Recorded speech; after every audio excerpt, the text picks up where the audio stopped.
Your man out of Japan, Jay Contra here. I think that the year 2021 will be unprecedented in terms of Japanese Pokemon card collecting. I don't think we will see anything like the year 2021. We haven't seen anything since 2016 when Pokemon Go came out, and I don't think we're going to see anything like it for many, many years after 2021. And I want to talk about why, because we're seeing a huge confluence of factors. I think 2021 is mostly going to be an extension of 2020 because of the thing that YouTube's not letting me talk about. I think we're not going to see much change despite the release of vaccines. It's going to take a long time for those to roll out. So I don't see why most of 2021 is going to be any different from 2020 in terms of how Japan is going to be locked down, so it's going to be very difficult to acquire cards from there, how businesses will be affected in their operation until things get, or at least start to go back to normal, which I see happening maybe end of 2021, more likely in 2022. We also have some very key events like the Pokemon 25th anniversary, which will affect the card game, of course, as well as what happens with the Pokemon video game franchise. So we've got a lot of things happening in 2021, and I want to talk about them in a certain order. The first is talking about modern Pokemon cards, and we'll talk about what has already been released. I said this in my look back on 2020 video that 2020 was a weird year because up until 2020, we were getting products left and right. We had new sets coming out every month. We actually had, back in like the beginning of 2019, there was like 2 sets coming out in a single month that we had like, what? It was the Detective Pikachu set and it wasn't Sky, was it Sky Legend or the other, or GG It was one of those, but they came 2 in a month. That was crazy. And then like Sword and Shield came out at the end of 2019, starting the Sword and Shield era. But 2020 actually had less sets. There were only 7 sets that came out. So you'd actually, if you were getting into modern Japanese collecting back in 2020, you'd be like, there's not a lot of stuff. What's going on? Although in English, I know there's like a set every quarter or something like that. I'm not super familiar with English cards, so I will let other experts speak on that. But what could that possibly mean? Well, what does it mean in terms of Shiny Star V? The super set that everyone loves and everyone is talking about. SM Pret called it the best set of last year, 2020. Is it going to be or continue to be impossible to find for less than $130 on eBay? I think that because there was a lesser number of sets that came out, or fewer number of sets that came out in 2020, the Pokemon Company is going to need to make up for fewer products coming out or fewer kinds of products coming out by increasing the volume of products that they need to sell, which hopefully means that will combine with the release of Shining Fates in English. So while everyone is obsessed with having the newest, shiniest product that came out in Japan, once it has its English equivalent come out at the beginning of 2021, I think you will see less demand pressure on Shiny Star V, and I think you will see the prices of the boxes, because they're still printing them, go down. But I am cautiously optimistic about this because of my experience with GX Ultra Shiny. I came into the hobby like April 2019, and by then, GX Ultra Shiny, which had come out in November 2018, was essentially already out of print. It was already like really difficult to find. Like when I was, trying to buy boxes so that I could build up my collection, just to open, I couldn't find stuff. And today it is now $200. As to whether Shiny Star V will become $200 within the next 2 years, I doubt it.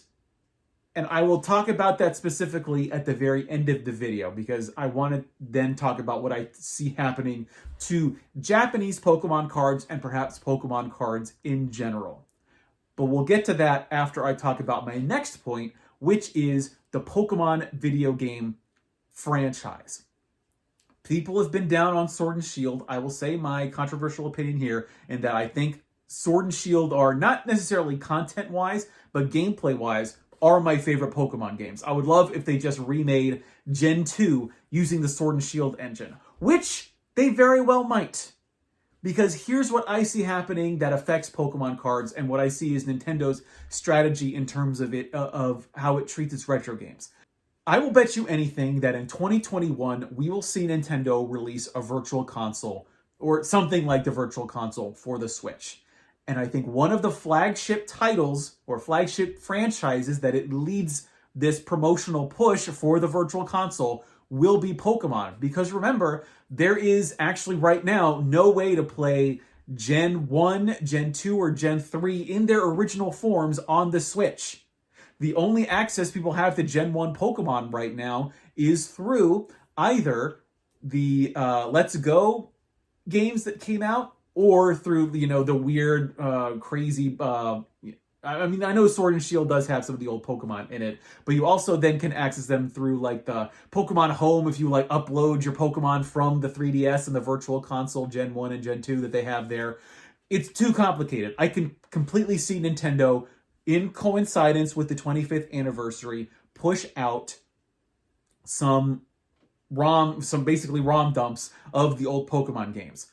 But what also happened in 2020 was we didn't see a new Pokemon game. Normally, Pokemon, it's been putting the games out once a year, including the remakes, but we didn't see that happen in 2020. We saw some DLC come out, and whether or not those are equivalent to a full game, I haven't played them, so I don't know. But we are due for a new Pokemon game, and I think it is going to be a remake. I've seen rumors online that it's going to be a Gen 4 remake, so a Diamond and Pearl remake. I think that is entirely possible. It would fit with the trend of them having gone from Fire Red and Leaf Green in Gen 3 to Gen 4 doing Heart Gold and Soul Silver, and then in whatever gen they did Omega Ruby and Alpha Sapphire. It would totally make sense for a Gen 4 remake. It is also possible that they do a Gen 2 remake. This is my absolute dream, and I would buy it day one if they end up remaking Gen 2 in the Sword and Shield engine. I think it's unlikely. I don't even think we're going to see a Let's Go of Gen 2, although I would probably also buy that.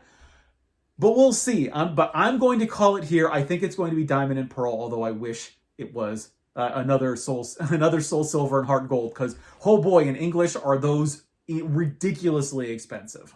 And of course that ties into the card game, because it would make complete sense for them to make a set that commemorates that remake of a game. I remember back, I don't remember because I wasn't in the card game at the time. Back in the late 2000s, when Heart Gold and Soul Silver came out, they essentially created a whole new series of Pokemon cards for that. They come out with a few sets to tie in with those games. I don't think we're going to see anything like that, especially because we didn't really see it with Omega Ruby and Alpha Sapphire.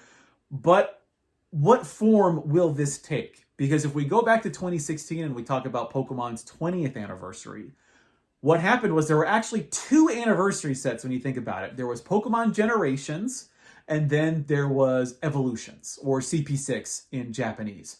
Now, do I think that the Pokemon Company will go so far as to reprint one of the older sets? I don't think they're going to do an Evolutions reprint. What I wish they would do is to do a reprint of the Neo series, considering that Neo series was sort of low-key, actually sort of the biggest, had the most rapid change in their prices, or I think the biggest price delta, if you want to say, was actually in the Neo series of everything. Not base set through the Gym series. It was actually the Neo series that had the biggest changes in prices. I would love to see a reprint of the Neo series. Do I think that's going to happen? Well, no, not if they end up doing a Gen 4 remake. Of course, they're going to then... But I honestly don't see them reprinting Gen 4. I see them making a commemorative set, sort of like, not like an Evolutions, but more a Generations, where it's all focused on the Gen 4 Pokemon. But then Nintendo also can't seem to escape the power of Gen 1, so maybe it will be just like a Gen 1 love fest. Who knows what's going to happen? My prophecy will be that they do not reprint Evolutions. They do not do a Gen 2. They just create a whole new celebratory set for the 25th anniversary that is its own thing and is independent. Nintendo is going to bank a lot on nostalgia in 2021, because how their project cycles have been impacted by the thing that YouTube's not going to let me talk about. So I can see them very much leaning in on old stuff or sort of like slightly newer versions, remade versions of the old stuff. And I think that's what's going to happen in 2021. Now, what do I see happening to the hobby in general? Well, prices are, I think, going to rise steadily.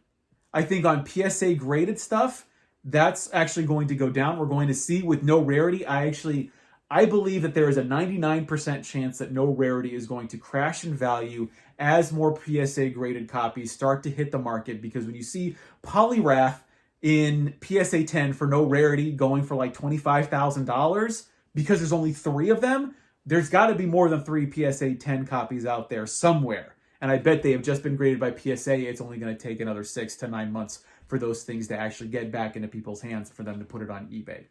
So I think for Modern, I think it's actually, things are going to start to level out for Modern. I think it's going to be a great time to collect Modern Pokemon cards, because people who are collecting English, who want the newest and shiniest thing, are going to go over to Shining Fates. So that means that there will be a lot more boxes available for the rest of us.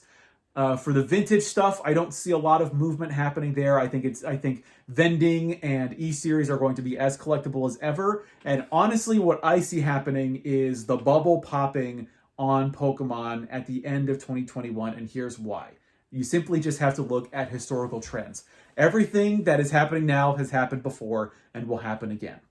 If you look at the original Pokemon card bubble, it happened from the beginning of 1999 when it hit back in January, like what was it, January 6th, 1999 or something like that.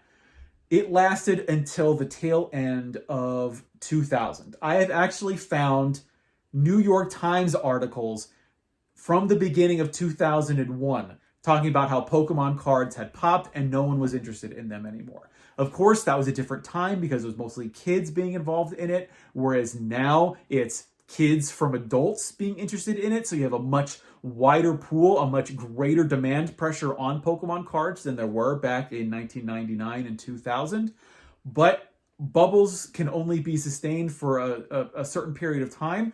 I don't think we're going to see massive drop-offs in price. I think 2020 fundamentally altered the interest in Pokemon cards. I think there will continue to be more people interested in cards than ever before, but I think a lot of the people who are only trying to make money in it, a lot of the casual collectors will move on, because that's just what happens with pop culture phenomenon.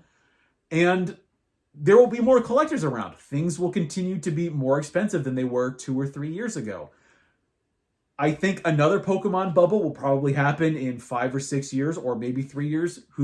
Who can know with this kind of stuff? I just don't see the current market sustaining itself. And if you're into collecting, I think patience will be a huge asset as 2021 progresses. And I think 2022 will probably be a great time to be buying Pokemon cards. Although, to be frank, I actually still think, I thought 2020 was a really good year for Japanese Pokemon cards, and 2021 will be amazing with all the new stuff that's coming out. And as vintage stuff hits the market because of the higher prices, you'll actually be able to find things as long as you can afford it.